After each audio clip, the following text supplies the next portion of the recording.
Doctor ortho Ayurvedic oil और capsule, अब दर्द भी घुटने टेकेगा।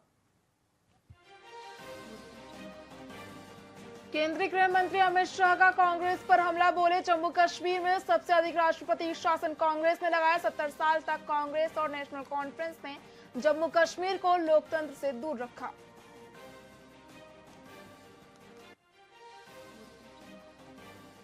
उत्तराखंड के मुख्यमंत्री पुष्कर सिंह धामी ने कुंडहित में आयोजित परिवर्तन सभा में लिया हिस्सा। धामी बोले, देश की आजादी बाद किसी भी राजनीतिक दल की सरकार ने आदिवासी समाज की सुध नहीं ली। सीएम योगी का कांग्रेस पर बड़ा हमला, कहा कांग्रेस की आरक्षण विरोधी सोच सामने आई। विभाजनकारी दलों के साथ खड़ी है कांग्रेस, पाकिस्तानी समर्थक दलों के साथ कांग्रेस।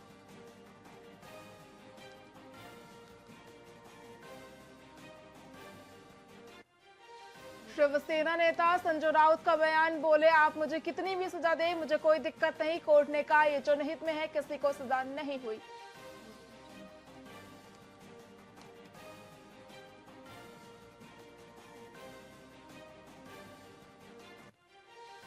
आप पूर्व डिप्टी सीएम मनीष सिसोदिया ने किया पोस्ट, कहा ये सवाल सिर्फ ईडी से नहीं बीजेपी से पूछे जा रहे हैं। जनता को मिले अधिकारियों की बीजेपी ने उड़ाई धज्जियां।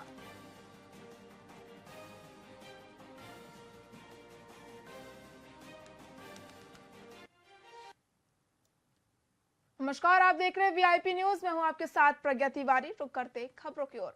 बीते दिनों देवभूख वेयर हाउस में राशन को लेकर एक ट्रक गांव के पास बंद पड़ गया था, जिसके बाद गांव के मधु नागेश के ट्रैक्टर को टोचन के लिए बुलाया गया। जब चालक जितेंद्र नागेश ने ट्रक को स्टार्ट किया तो ट्रक अचानक पीछे की ओर से आ गया, जिससे चालक बुरी तरह घायल हो गया।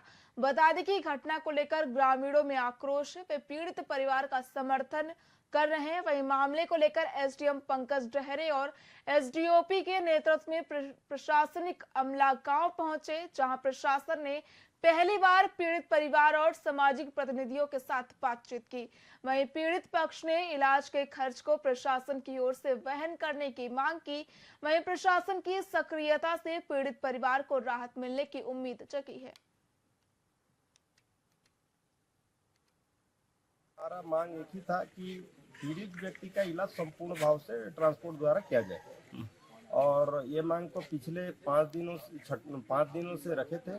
आज 6वां दिन में अनुविभागीय अधिकारी महोदय मैनपुर, अनुविभागीय पुलिस महोदय मैनपुर, पीआई अमलीपदर के समक्ष ये पहल हुआ है कि जो भी पीड़ित व्यक्ति का इलाज के प्रति खर्चा आएगा वो पूरा ट्रांसपोर्ट द्वारा किया जाएगा। अभी वर्तमान में दोनों पक्षों में सहमति बन चुकी है और जो खाद्यान्न है उसको सुरक्षित संबंधित ग्राम पंचायत में पहुंचाया जाएगा और किसी विवाद की स्थिति नहीं आएगी, ऐसा उम्मीद करते हैं।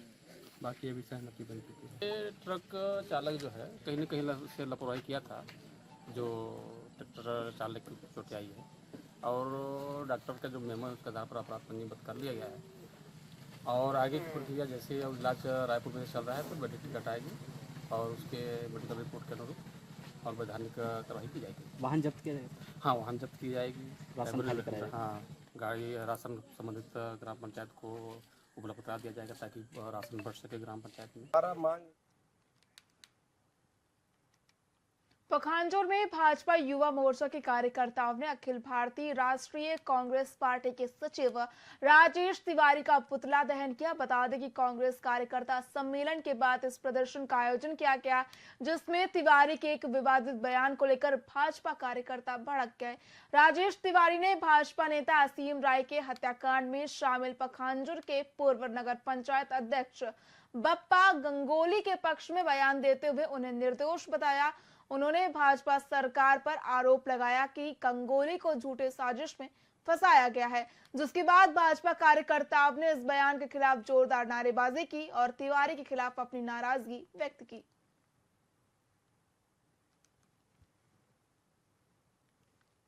जी, कांग्रेस के वरिष्ठ नेता राजेश तिवारी जी जिस प्रकार से पखांजूर के शांत धरातल पर आकर बयानबाजी करके गई है, निस्संदेह इससे इस क्षेत्र के अपराधी तत्व जो है उसमें बढ़ावा मिलेगी। आपको ज्ञात होगा पिछले दिन हमारे नेता असीम राय की हत्या हुई थी, जिसमें बंद अपराधियों को संरक्षण देने के काम उनका इस बयान से हुई है और जिसका हम निंदा करते हैं और उनसे ये मांग करते हैं कि आप इस प्रकार के बयानबाजी बंद करें। देखिए, कल राजेश तिवारी पखांजूर में आए थे, उनका दौरा था और उन्होंने कल एक भाषण दिया था जिसमें अपराधियों का संरक्षण देने की बात कही है। मैं ऐसे व्यक्ति के ऊपर कार्रवाई करने की अपनी सरकार से मांग करता हूँ। जी, कांग्रेस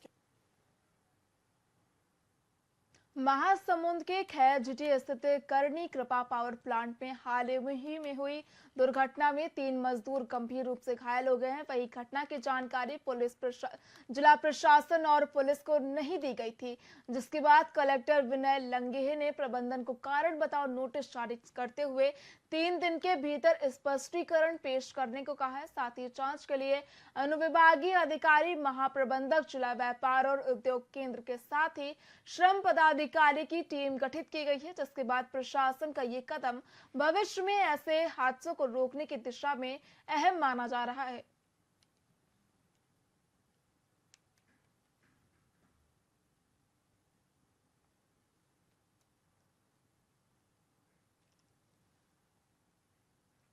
छत्तीसगढ़ में सहायक शिक्षक पद पर नियुक्ति को लेकर चल रहा विवाद अब एक बार फिर तेज हो गया है। दरअसल सरकार ने सुप्रीम कोर्ट के आदेश का पालन अभी तक नहीं किया, जिसे लेकर अभ्यर्थियों ने प्रदेश सरकार के खिलाफ प्रदर्शन शुरू कर दिया है और सरकार से शीघ्र कार्रवाई की मांग की है ताकि डीएड अभ्यर्थियों को जल्द नियुक्ति मिल सके। साथ ही अभ्यर्थियों ने चेतावनी देते हुए कहा कि अगर अगले 10 दिनों में कोई कार्रवाई नहीं की जाती है तो वो शांतिपूर्ण धरना प्रदर्शन करने को बाध्य हो जाएंगे। अपना परिचय बताइए। मेरा नाम शिखा है। मैं कोरबा से आज यहाँ रायगढ़ न्याय रैली में शामिल होने आई हूँ और यहाँ मैं कोरबा से ही नहीं, यहाँ प्रदेश के हमारे जगह जगह से लोग आए हैं अपने लिए न्याय की मांग करने के लिए। हम यहाँ रायगढ़ में कलेक्टर जी को ज्ञापन दिए हैं कि वो हमारी बात माननीय मुख्यमंत्री तक पहुँचाए और हमें जल्दी से जल्दी नियुक्ति और न्याय दिलाने की बात करें। क्या मांग है आपकी? सर, हमारी मांग है कि हाई कोर्ट और सुप्रीम कोर्ट ने जो ऑर्डर दिया है उसका हमारा शासन से इतना ही कहना है कि उस ऑर्डर को हमारी शासन फॉलो करे। संविधान ने सभी को एक बराबर हक अधिकार दिए हैं। आज दिनांक 25/9/2024 को डीएड जो डिप्लोमा है उसके धारक कुछ कर्मचारीगण मेरे पास ज्ञापन देने के लिए उपस्थित हुए। ज्ञापन में उनका विषय था कि माननीय न्यायालय के किसी एक निर्णय का संदर्भ उन्होंने दिया हुआ है कि उस निर्णय के तारतम्य में आवश्यक कार्रवाइयाँ जो हैं शासन स्तर से वो उसकी मांग कर रहे हैं उसे किए जाने का। साथ में एक निर्वाचन आयोग के लिए भी उन्होंने पत्र प्रेषित किया है कि निर्वाचन ड्यूटी से हमें मुक्त रखा जाए। इस बाबत उनके द्वारा एक ज्ञापन प्रस्तुत किया गया है। दोनों ज्ञापनों को मेरे द्वारा प्राप्त किया गया है और प्राप्त करने के उपरांत में वरिष्ठ अधिकारियों के संज्ञान में लाकर चूंकि शासन स्तर के विषय हैं वो दोनों, तो हम लोगों से शासन स्तर पर आवश्यक है। बस्तर से आए माओवादियों की समस्याओं से परेशान ग्रामीण आज राज्य के डिप्टी सीएम विजय शर्मा से मिले। इस मुलाकात का उद्देश्य बस्तर में चल रहे नक्सली गतिविधियों और उनकी समस्याओं को उजागर करना था। मामले की जानकारी देते हुए डिप्टी सीएम विजय शर्मा ने कहा कि जिस तरह से ये लोग भारत के राष्ट्रपति और गृह मंत्री से मिलने पहुंचे थे, उसके बाद मैंने प्रेस वार्ता कर पत्रकारों के बीच उनकी समस्याओं को रखा। साथ ही उन्होंने ये भी बताया कि बस्तर के गांवों में नक्सली ने आईडी ब्लास्ट के जरिए आतंक फैला रखा है, जिससे ग्रामीणों का जीवन दहशत में गुजर रहा है। डिप्टी सीएम ने आश्वासन दिया है कि सरकार इस मुद्दे को गंभीरता से लेगी।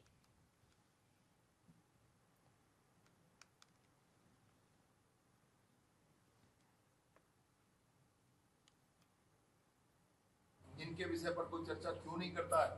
बस्तर के दर्द को क्यों नहीं समझा जाता है? बस्तर के लोगों के इस परेशानी पर कब चर्चा होगी?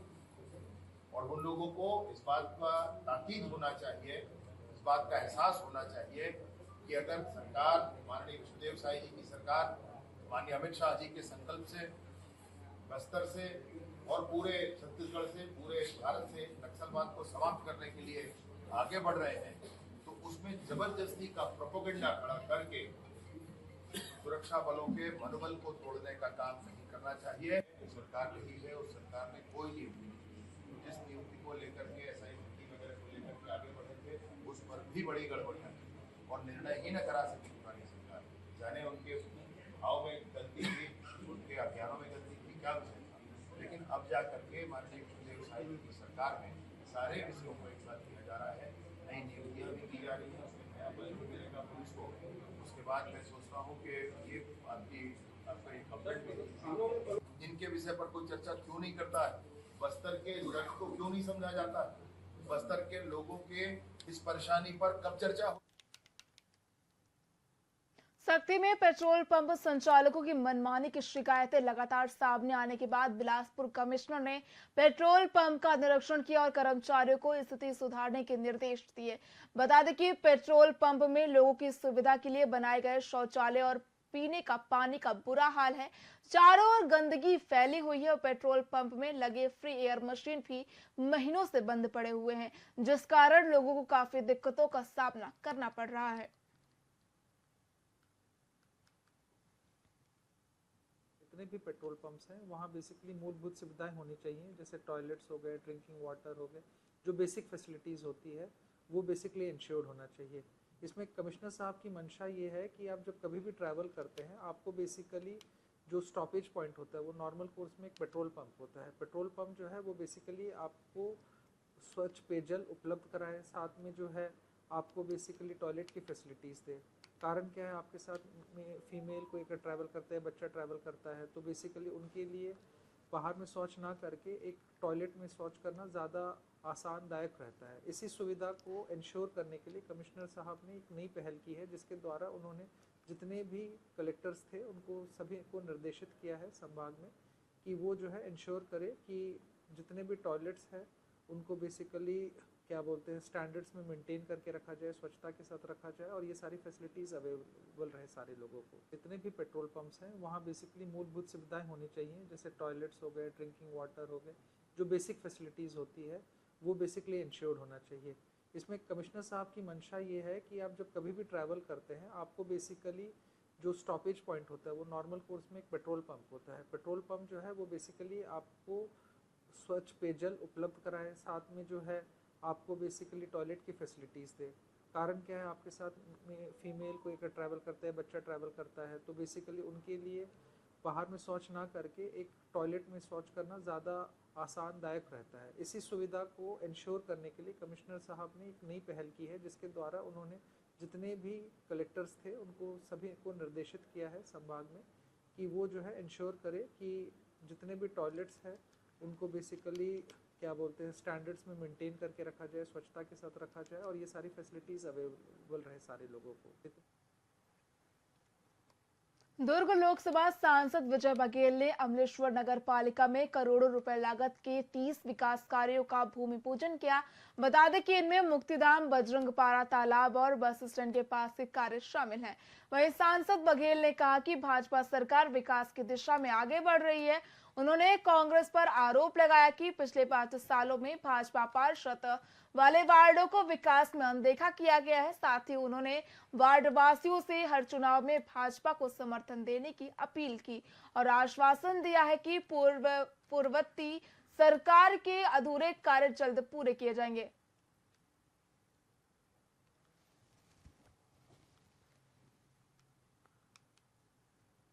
नगर पालिका अमलेश्वर जो नवनिर्मित है पहले निर्माण हुआ और आज यहाँ पे 1.5 करोड़ के विकास उसके लिए यहाँ उपस्थित और उसके लिए मैं पूरे क्षेत्रवासियों को पूरा बहुत शुभकामनाएं देता हूँ। और ये विकास रफ्तार अब धीरे धीरे पकड़ेगी। नई नगर पालिका इसलिए बहुत सारी असुविधा यहाँ है, बहुत सारे को करना है। और एक चीज और बता दूं, क्योंकि यहाँ पे एक विसंगति ये है कि यहाँ नगर पालिका के अनुसार कोई नगर पालिका हमने छत्तीसगढ़ की राजधानी में भारतीय सेना की ओर से 5 और 6 अक्टूबर को नो योर आर्मी मेला आयोजित किया जाएगा, जिसे लेकर कलेक्टर डॉक्टर गौरव सिंह ने साइंस कॉलेज मैदान का मुआयना किया और तैयारियों पर चर्चा की। वहीं इस मौके पर उन्होंने लोक निर्माण विभाग से सभी तैयारियां समय पर पूरी करने और नगर निगम से साफ सफाई का ध्यान रखने की बात कही। बता दें कि ये मेला स्कूल और कॉलेज के विद्यार्थियों को सेना के बारे में जानने का अवसर देगा।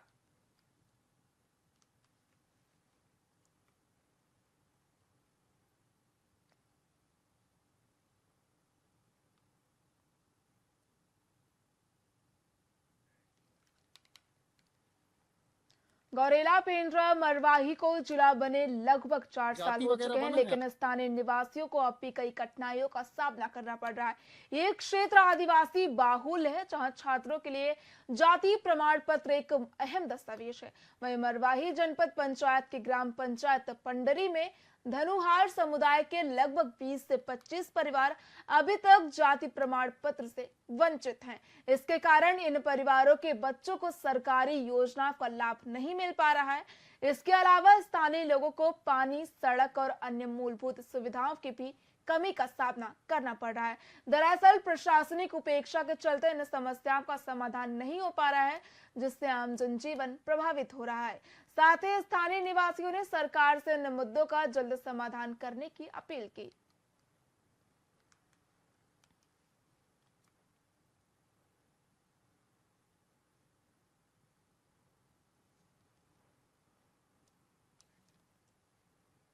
कांकेर से 2 कारों के दुर्घटनाग्रस्त होने का मामला सामने आया है, जिसमें तेज रफ्तार के चलते दोनों वाहन चालक अपनी गाड़ी पर नियंत्रण नहीं रख सके। वहीं जानकारी के मुताबिक घटना वाहन चालकों के बीच रेस का परिणाम है। हालांकि पुलिस ने इस बात की आधिकारिक पुष्टि नहीं की है। वहीं दुर्घटना के समय दोनों कारों में लगभग 10 लोग सवार थे। इनमें से 6 लोगों को गंभीर चोटें आई हैं, जिन्हें तत्काल जिला अस्पताल कांकेर में भर्ती कराया गया। बता दें कि स्थानीय बाईपास पर आए दिन दुर्घटनाएं होने की सूचना प्रशासन को दी जा चुकी है, लेकिन दुर्घटनाओं को रोकने के लिए अभी तक कोई ठोस कदम नहीं उठाए गए हैं, जिससे स्थानीय लोगों में चिंता बढ़ रही है।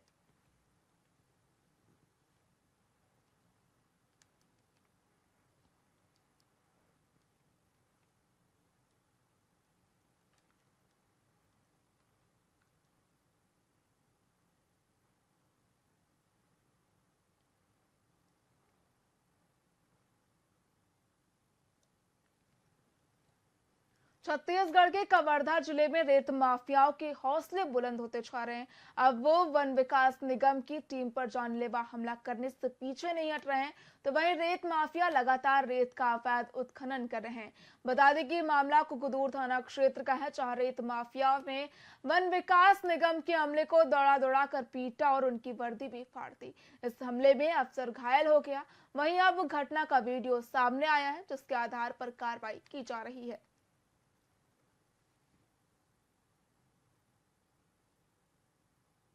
22-23 की रात को लगभग 12:30 बजे डालामुहा के पास कुदूर झोरी नाला है, जहाँ पे ऐसे कुछ ग्रामीणों के द्वारा अवैध रेत उत्खनन की सूचना वन विकास निगम के अधिकारियों को मिली थी, जिसमें उसके स्टाफ जो है अवैध रेत उत्खनन रोकने के लिए गए हुए थे, जिसमें वहाँ लगभग 15 से 20 ग्रामीणों के द्वारा उनके ऊपर हमला कर दिया, जिसमें वन विकास निगम के जो अधिकारी हैं गणेश चक्रवंशी और अनिल कुर्रे, इनको काफ़ी चोट आई थी, जिनके थाना कुकदूर में अपराध पंजीबद्ध किया गया है और इसमें शासकीय कार्य में बाधा, बल प्रयोग, जान से मारने के नियम से हमला आदि धाराओं के तहत अपराध पंजीबद्ध किया गया है। आरोपियों की पतासाजी की जा रही है, शीघ्र गिरफ्तार करके उनको जुडिशियल रिमांड पर भेजा जाएगा।